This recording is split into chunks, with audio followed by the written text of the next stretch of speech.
यहाँ साइकिल का पंचर बनाने के लिए भी अपॉइंटमेंट लेना पड़ता है मेरे भाई।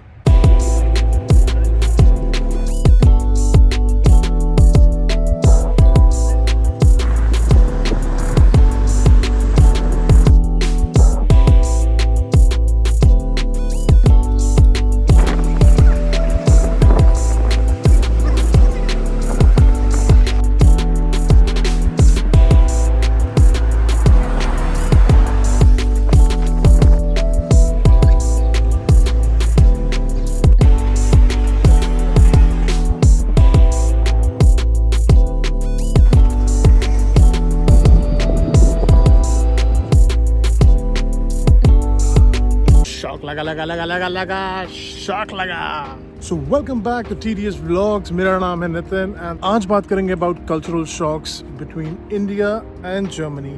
एक्चुअली आप पूरे यूरोप को इसमें काउंट कर सकते हैं क्योंकि culture almost all over the Europe same है। आपने पहले वीडियोस में देखा होगा कल्चरल शॉक्स ऐसे है, रेंट है, ये है कल्चर मतलब रिलेशनशिप्स डिफरेंट होते हैं ये। But I want to talk about something in great detail. You know यार, बात करते हैं यहाँ के ट्रेन स्टेशन की। बेस्ट चीज़ मेरे को पता है क्या लगी, चाहे आप U-Bahn में चले जाइए, चाहे आप S-Bahn में चले जाइए, ये सारी डिफरेंट ट्रेन्स है, अंडरग्राउंड है, ओवर द ग्राउंड है, then there are regional trains and intercontinental trains. If you are handicapped, if you are unable to board yourself onto the train, you can go ahead and press that button, the driver will come out।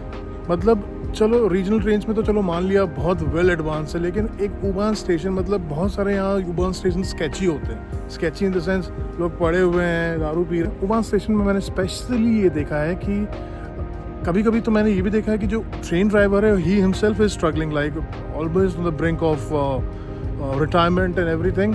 कभी कभी तो मैंने उनको भी struggle करते देखा है चलते हुए, मतलब you know they themselves are struggling, but regardless of the fact they will come out if there is a handicapped person boarding the train।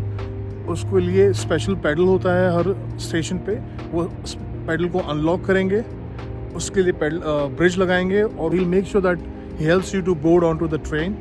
and then चाहे आपको एक स्टेशन दूर जाना हो या 5 स्टेशन, फिर आपको वापस निकल के आपको अनबोर्ड करेंगे। You can drink on the train, you can have a party, nobody will barge into your space। If you want to dance in a train, you can dance। If you want to put on some music and show you what a freak you are, you can do that, but you shouldn't be disturbing anybody। As long as that line is defined, nobody has a problem। Second shock here है, there is a bloody renewal system of graves after you die। तो यहाँ का system ये है कि अगर आप अपने प्रियजनों के लिए ग्रेव्स ले रहे हैं, बहुत बढ़िया ले लीजिए, लेकिन आपको रिन्यू करना पड़ेगा। आपको 10 साल के बाद रिन्यू करना पड़ेगा, नहीं तो they will take out that grave, they will get rid of whatever elements they have to get rid of, and then the grave will be assigned as a you know you can go ahead and book another client for that grave। मतलब it will be up in the market। अगर कोई मरता है तो उसको assign कर दिया जाएगा। Can you imagine that? मतलब मरने के बाद 10 साल के बाद आपके ग्रेव्स भी रिन्यू होते हैं। सो थर्ड पॉइंट की बात करते हैं, it is my favourite because I am my self a massive dog lover. तो डॉग्स की बात करते भैया, यहाँ पर डॉग्स का और आदमियों में कोई डिफरेंस नहीं है एज सच। जितने पेपर्स आदमी के बनते हैं उतने ही पेपर्स डॉग के भी बनते हैं। Like they also have their identification number and everything. इतना वेल बिहेव डॉग्स एंड पता नहीं क्या इनका तरीका है टीच करने का। A dog can literally will not J walk, like अगर सिग्नल ग्रीन पेडेस्ट्रियंस का ऑन है तभी वॉक करेगा, नहीं तो अगर रेड है तो he will also stand and wait for the lights to go green. Can you imagine? All the malls, all the cafes, almost every place here in Germany are open to dogs. Like आप अपने dog को train में ले जा सकते हैं, वो इज्जत से बाय बिटवीन योर लेग्स बैठा रहता है। मैंने आज तक 90% डॉग्स को देखा है कि वो एकदम ओनर के पैर के बीच में जाके बैठ जाते हैं। उनके बाकायदा रजिस्ट्रेशन होते हैं, वैक्सीनेशन होती है, there are surprise visits conducted by the government you know to check if the dog is in well being. उसके सारे ध्यान, उसको सारा वैक्सीनेशन मिल रहा है कि नहीं मिल रहा है। Wow, I mean imagine that. आपने कभी डॉग्स को ज़ारा पहन के देखा है? ज़ारा, मैंने डॉग्स के ऊपर ज़ारा का भी वेस्ट देखा है। आई मीन मेरे पास आज तक ज़ारा के कपड़े नहीं हैं और वो भाई साहब ज़ारा का कपड़ा पहन के, विंटर का जैकेट पहन के घूम रहे हैं dogs. Wow, Let's talk about the fourth point. It's appointments. Appointments का ऐसा, आप कहीं भी जाओ, चाहे आप अपना पंचर भी, अगर आपकी साइकिल हो गई, अगर आपको जाना है तो आपको अपॉइंटमेंट लेना पड़ेगा। क्या आप इंडिया में साइकिल का पंचर बनाने के लिए अपॉइंटमेंट लेते हैं? नहीं लेते। वेलकम हबीबी टू जर्मनी। यहाँ लेना पड़ता है। यहाँ साइकिल का पंचर बनाने के लिए भी अपॉइंटमेंट लेना पड़ता है मेरे भाई। You can't just walk in through any store, any door, almost every place. You want to go to a doctor, book an appointment. Health checkup, book an appointment. कोई भी सर्विस अगर आप लेना है, आपको अपना घर फिक्स कराना है, आपको अपने प्लम्बर बुलाना है, आपको अपना कुछ भी करना है, सब चीज़ के लिए अपॉइंटमेंट बेस्ड होता है। और this I really admire and appreciate about Germany कि यहाँ पर रूल्स मतलब अनसेड है, लेकिन people actually follow them. Fifth one is Polizei. बोले तो ए police. So let's talk about the police. Police भाई यहाँ पर बहुत वेल ट्रेन्ड, वेल मैनर्ड, मतलब ये इसका तो काफ़ी अच्छा रेफरेंस मतलब काफ़ी सारी मूवीज़ में भी है। You all have seen how they're dressed and how well they're informed. But the best part is they are also very helpful. और ये सिर्फ बोलने वाली बात नहीं है, मैंने देखा है यहाँ कुछ बच्चों के साथ कुछ चीज़ें हुई थी, लेकिन अगर उनको लग रहा है आप फंस गए हो तो वो आपको हेल्प भी कर देंगे, आपको अपनी गाड़ी में भी बैठा लेंगे। The best part is they also respect your space. This is a matter हुआ है, राइट? तो इंडिया में अगर आप पुलिस के पास जाओगे तो पुलिस आके वहाँ पर डरो, मतलब वही जज भी वहीं बन जाएगा, सब कुछ वहीं बन जाएगा। यहाँ ऐसा नहीं है। अगर हुआ है वो आपको आपकी बात सुनेंगे, आपको डायरेक्ट कर देंगे सही ऑर्डर में। जैसे इंडिया में तो आपका रसूख है, अगर आपका रसूख अच्छा है, आपके पास पावर है, if you are in the soft power in a circle, तो आप बहुत तरीके से पुलिस को इन्फ्लुएंस कर सकते हो, आप पुलिस के थ्रू लोगों को इन्फ्लुएंस कर सकते हो। लेकिन यहाँ ऐसा बिल्कुल नहीं है। Nobody is above the law, everybody has their duties and rules. अगर उसके सामने कुछ होता है वो वहाँ पर एक डिसीजन उसका अपना इंडिविजुअल ले सकता है, लेकिन they will never interfere with the process driven country है भैया ये, बिल्कुल एकदम तमीज़ से एकदम प्रोसेस में चलती है। So that is something really shocking, you know, like India में तो कौन है रे भाई। सो बात करते हैं 6th point which is Fidelity. भैया ये एक अलग से ही पूरा व्लॉग बन सकता है इसमें, क्योंकि इसमें बहुत कुछ है कवर करने के लिए। भैया यहाँ का सीन दूसरा है। लोग इतना जल्दी मतलब आपसे ओपन अप नहीं होते हैं। अगर आप you have to break really thick eyes to get to know them, and if they're open to you they'll tell you everything. They don't shy off from mentioning their partner details about their life. But you जब आपको पता चलता है कि उनके 5 शादियां हो चुकी है, या किसी की 2 हुई है, किसी की 3 हुई है, किसी का बच्चा कहाँ है, किसी का वो इधर है, किसी का ये इधर है, no wonder people celebrate their parents, you know, their mothers, their fathers, और हम लोग इतना अडैप्ट करते हैं उस कल्चर को, क्योंकि भाई यहाँ पर सच में किसी उन बच्चों को नहीं पता होता कि उनका रियल बाप कौन है। कहने का मतलब ये है कि ठीक है कल्चर काफ़ी ओपन है, लेकिन इन लोग का माइंडसेट बहुत somehow everybody is okay with it, like they don't mind having 3 or 4 or 5 marriages in their lifetime.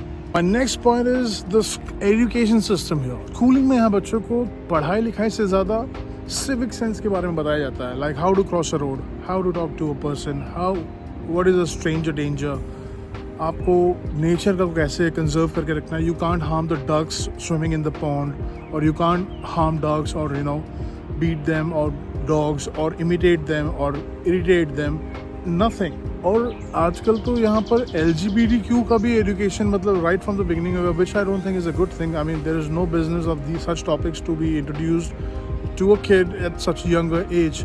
I am strongly against that. I mean of course बड़े को तो सबको पता चल ही जाता है क्या है क्या नहीं है, लेकिन इतनी छोटी एज में आई don't think it makes any sense कि आप ये सारे टॉपिक्स भी इंक्लूड करो. पर ठीक है, अभी यहाँ का सरकार का है तो यहाँ का ही चलेगा.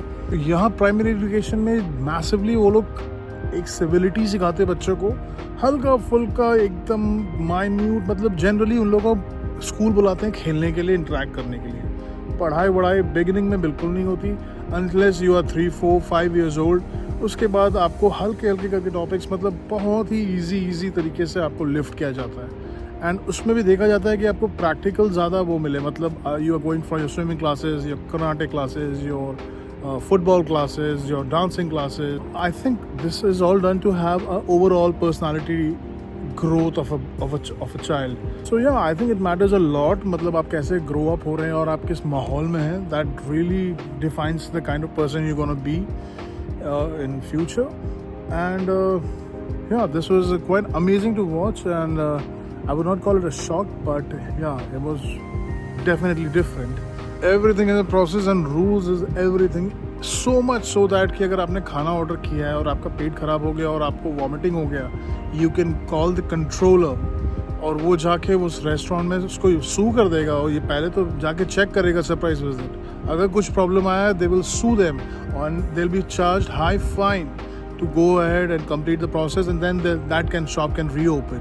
In fact, बहुत सारे रेस्टोरेंट्स तो ऐसे होते हैं, वो पहले ही फ़ोन पे, अगर आप फ़ोन पे भी ऑर्डर कर रहे हो या आप डाइनिंग के लिए भी जा रहे हो, तो आपसे पूछ लेंगे आपके पास लहसुन से एलर्जी नहीं है, अदरक से एलर्जी नहीं है, कोरिएंडर से एलर्जी नहीं है, सब कुछ पूछ लेते हैं. इवन कि वहाँ के जो बच्चे होते हैं उनको, जैसे कि मान लो अगर आप रेस्टोरेंट आप कुछ अपना प्रमोट कर रहे हो या आप कुछ फ्री गिव अवेज दे रहे हो, तो आप ऐसे ही बच्चों को नहीं दे सकते. जैसे फॉर एग्जांपल आपके पास गिव अवे में एक कैंडी है, you can't give it to the kid just like that. You have to take the consent of the kid's parents कि मैं उनको ये टॉफ़ी दे सकता हूँ क्या, क्योंकि हो सकता है वो किड को एलर्जी हो या कुछ हो, लैक्टोज इंटॉलरेंट हो या ग्लूटेन इंटॉलरेंट हो. तो हर चीज़ का इतना ध्यान रखा जाता है. That is what I wanted to say. I really love my country, I love India to the core. दिल से झारखंडी हैं और हिंदुस्तानी हैं. I mean of course I come from Ranchi, लेकिन there are some areas where I literally see India lagging far behind, and doesn't look promising, to be honest. ठीक है, I have hopes कि India is, of course India is developing, and that has a lot to say about, you know, what it's going to look like, you know, let's say 5 years or 10 years in future. Definitely looks very promising. But ये जो एकदम intricate जो छोटी छोटी मैंने आपको detail बताई, ये चीज़ I don't see happening in India. Like I can never imagine people queuing in a line without any disturbance, without any hassle. I just can't. अगर आप मेरे को criticize कर रहे हो, ठीक है, but tell me if I have given you a wrong point. Can you see a random line in India queued without a hassle, without any problem? No. और उसमें कुत्ता, वो लाइन में अगर आप कुत्ता लेके आ रहे हो तो वो आपका बिना हैसल और बिना प्रॉब्लम के होगा नहीं होगा. और अगर आप उसमें हैंडीकैप्ड हो उस लाइन में और आपके पास एक कुत्ता है, तो आपकी हेल्प के लिए कोई आएगा? आई डोंट थिंक कोई आएगा. तो यही मैं बता रहा हूँ कि ये मेरे लिए बड़ा शॉकिंग था. एंड फिर मान लीजिए उसी लाइन में कोई एक बियर हाथ में लेके खड़ा है आराम से, या थोड़ा नाटक भी कर रहा है, हल्का फुल्का ड्रेंच हो रहा है या हिल रहा है, बट किसी को तंग नहीं कर रहा है. क्या लगता है आपको हो पाएगा इंडिया में? There's a big if. और फिर मान लो कि उसी लाइन के आसपास कहीं पुलिस ऑफिसर है, तो क्या वो पुलिस ऑफिसर डंडा उड़ा के सबको मारेगा, सबको मार के उड़ाएगा, कि जाके हेल्प करेगा कि can I help you today, sir? So if you watched me so far, और अगर आपको कुछ भी ऐसा इन्फॉर्मेशन लगा, कुछ आपके लिए नया था, कुछ आपको जानने के बारे में मिला, तो consider liking the video, sharing the video, subscribing to my channel. I can go on and on and on, but I know I'll get nothing in return, so it's all right. Peace.